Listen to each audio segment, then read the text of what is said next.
From an early age, my father instilled a pride and patriotism in me that carried me far in life. I dedicated myself to serving the Crown. I don't regret it, though it's not been without its challenges. One of those challenges was working with the Saints in taking down Cyrus Temple. When Matt Miller came on as my field coordinator, he had a lot of opinions about the 3rd Street Saints. I've always liked Matt, but I admit he's easily wounded and a bit tetchy when it comes to past offenses. Still, he managed to set some low expectations for that first mission with the Saints.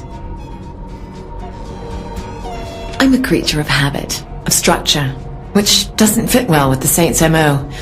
They have their way of doing things, and at times, I have no idea what they're thinking, or of their infatuation with those god-awful freckle bitches' hamburgers. But, when it comes down to it, they get things done. That's impressive, and I'm not easily impressed.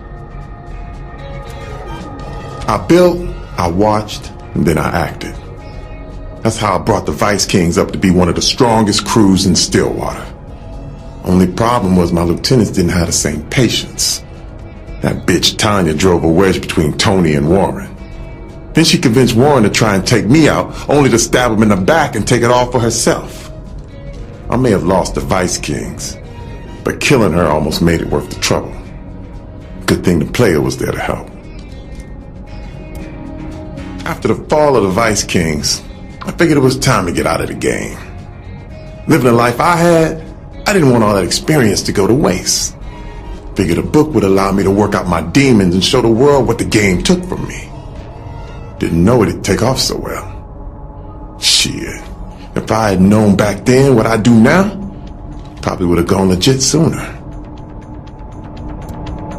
I always knew the Saints were ambitious, but I never thought I'd see them end up in the White House. And when the player called me saying how they couldn't do it without me, how could I say no? Thought maybe I was in line for vice president, but I guess Keith beat me to it. Still, being the president's chief of staff certainly had its perks. Not bad for a kid from Sunnyvale Gardens. When I first signed on to head the Stag Initiative, I figured it would be a cushy job. After all, pitting a military organization against common street thugs seemed like a one-sided battle. The Saints changed that perspective quickly. Monica Hughes had no idea what she was sending me into. The leader of the Saints is insane. We expected them to tear through Steelport, but no one knew what they were really capable of. After they destroyed that aircraft carrier, Hughes should have approved the data list right then and there. I'll never regret that night I had with Kia. She opened my eyes to things I'd only seen in Guam. What did she call it? A helicopter. There's no way they teach that in basic training. I gotta admit, I didn't think much of the boss when they first joined the crew. I thought there was no way they were gonna make it through being canonized, let alone be any help taking over Stillwater. Hell, they didn't even talk back then. But after that shit with the Vice Kings, I knew we found ourselves one hell of a saint. There's nothing the boss can't do. Things ain't ever been easy for the Saints. First, we lost Lynn to the Rollers back in Stillwater. And then Julius tried blowing up the boss and the Saints fell apart. And after getting the crew back together, the Brotherhood had Carlos killed and... Aisha. Well, I lost her to the Ronin. And then fucking Philippe Loren tried taking me out, only to have Zinyak come in and snatch me from the Saints anyway. Like I said, shit's always been rough. Aisha's death, it hit me really hard. I thought I'd made peace with it, but Zinyak's fucking simulated hell took its toll. You know, I know the whole point was that I'd never be able to save her, but that shit would never stop me from trying. The boss didn't show up to help. I don't know how much longer I could have kept it together. When the Vice Kings stopped being about protecting Sunnyvale, I knew it was time to get out of the game. I was hoping that Benjamin could keep the city locked down, but years passed. and it ended up being the same old shit. Only this time, the victims were the people in Saints Row. I thought the Vice Kings was a cautionary tale that I learned something from. That if I built a new street gang, I could control it, not make the same mistakes King did. I was so fucking naive. I knew early on what it was I let loose on Stillwater. The Playa was reckless and uncaring. Left a wake of bodies pointing right back at us. Think more of the city was destroyed than saved in the end. Sure, the Saints were taken over, but at what cost? I couldn't risk letting a sociopath run things, so I did what I had to do. Never thought the bastard would survive the explosion. I don't regret much. You make your choices, you live with them. But if I could take anything back, it would be the way things ended up with Angela. It was all fun and games for her. She wanted to be just like Benjamin. I shouldn't have let her get in so deep. Okay, I'm going to say this again.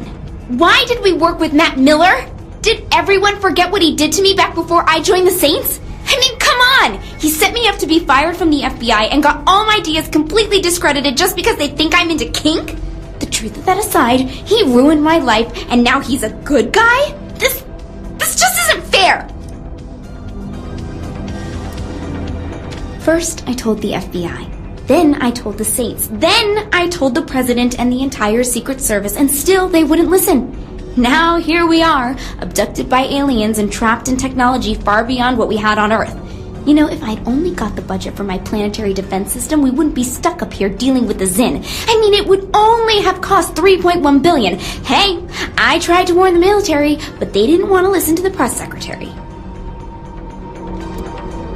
Oleg is one of the best things that ever happened to me, and right now it feels like the worst. I'm up here trying to save us from captivity and psychological torture, and all I can think about is him. He's the only one who ever truly understood what I was saying. I never thought I'd meet someone with an intelligence nearly matching my own who made me feel like I wasn't constantly missing something in my life. Now I am. Now I miss him. When I heard the Saints were back in Stillwater, I figured it couldn't hurt to have a little more muscle on the Brotherhood side. 2080 was a fair split for a bunch of has-beens from the row. After all, we were the strongest crew in the city. What do we have to fear from them? If their leader wasn't such a greedy asshole, maybe things wouldn't have escalated like they did. After what the Saints did to my face, they had to expect a little payback. Carlos was an easy target and hurt their boss the most. But Jessica? I was going too far. Then Vogel rips off my shipment after letting my crew get killed. And I wasn't about to let the Brotherhood go down because of some prick in a suit. I thought I had that saint dead to rights. I mean, they couldn't kill me in my own home. What chance did they have to survive my trap? I had the perfect setup. Even used the truck that killed Jessica for a little poetic justice. But it didn't matter. I lost. Fucking Saints. I'd say it's a tough world for someone to live in, but I'd be lying. Well, if they were the god of the cyber world like I was, that is. Put me in front of the latest technology and there wasn't anything I couldn't do. Even the FBI couldn't stop me. And believe me, they tried. Kinsey Kensington came close, but a few additions to her file and some photos, and even she couldn't come close to crashing my fun. Probably why I was recruited into the Syndicate in the first place. Working for the Syndicate was a great job. That is until Philippe Loren died, because Killbane was one scary psychopath. I mean, I watched him kill Kiki right in front of me, and right in front of her own sister. So I went after the Saints instead. Wrong choice on my part, but they let me live. And surprisingly, so did Killbane. Only option then was to leave the country and hide. How was I supposed to know that MI6 would end up offering me asylum just so they could pair me up with one of their operatives? I mean, Nasha and I got along great, but Now I had to work with the government instead of against it. Not usually my cup of tea. Still, I guess it's better than being hunted down by the Saints or Killbane. I just have to keep myself from pissing off a trained killer is all. Boss was a lot more hardcore back in the day. Managed to pull the Saints back from the grave. Didn't take any shit from anyone, especially the Brotherhood, the Ronin, or the Sons of Sambi. Hell, anyone that got in the way lost everything they had. Not just their life. Still, it's too bad what happened to Carlos, though. He was a good kid. Shandi and I had a relationship. I came up with all the ideas. She got all the credit. Never seemed fair. I guess it worked out in the end, though. With me being an international celebrity and all. Okay, maybe it didn't all work out the way I planned. You know, Shandi got a TV show and every guy in the world wanted her. I was doing commercials and barely getting my music off the ground. But still, now I'm the Deputy Chief of Staff of the President of the United States, so that's gotta count for something. Though, I don't think the approval ratings are gonna much matter anymore. The moment I walked into that underground shithole the crew was setting up in, I knew it all had potential.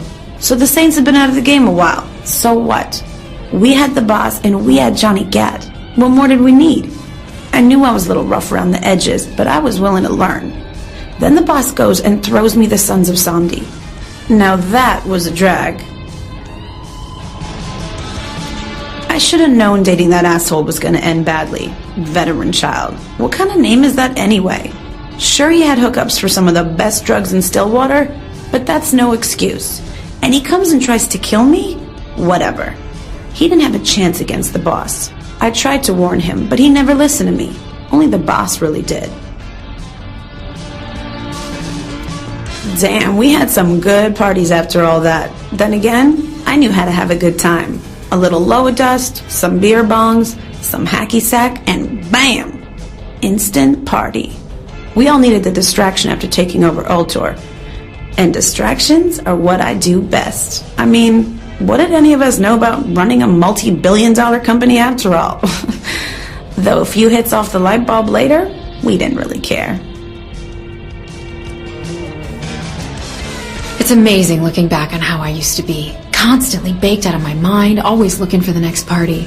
You'd think after I got my own dating show I would have been even more of a train wreck, but doing TV is hard work. Who has time to go smoke up when they have to be on set at 6 a.m.?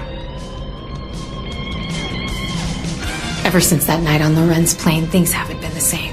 I used to be fun and carefree. I used to smile and laugh.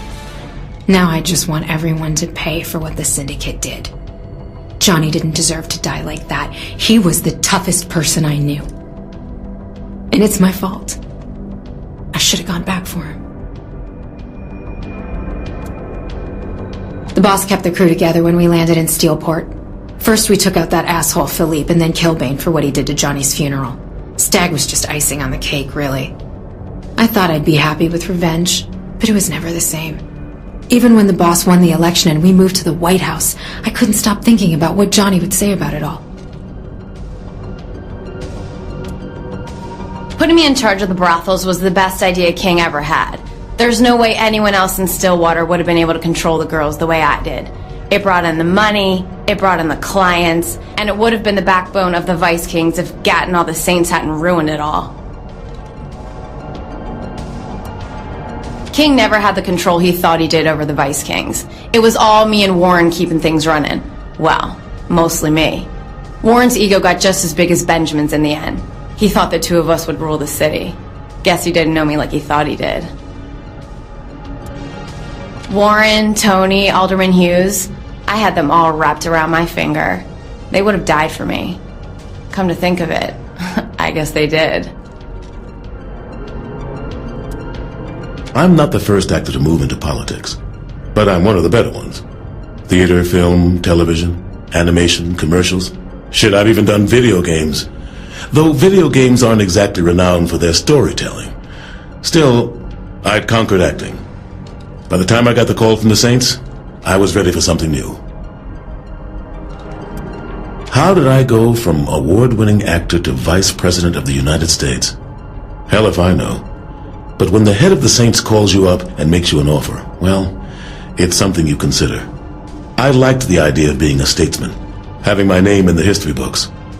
It's a hell of a dream. Plus, I look good in a suit. I'd look even better on money. Zinyak kicked the stool out from under my political aspiration when he and his armada showed up. One of the worst things you can do is piss off America. Now, I don't necessarily agree with how the president is handling these things. Seems there must be a better way. I'm not saying I'd do better, but shit, maybe that's exactly what I'm saying. If I had the chance, anyway.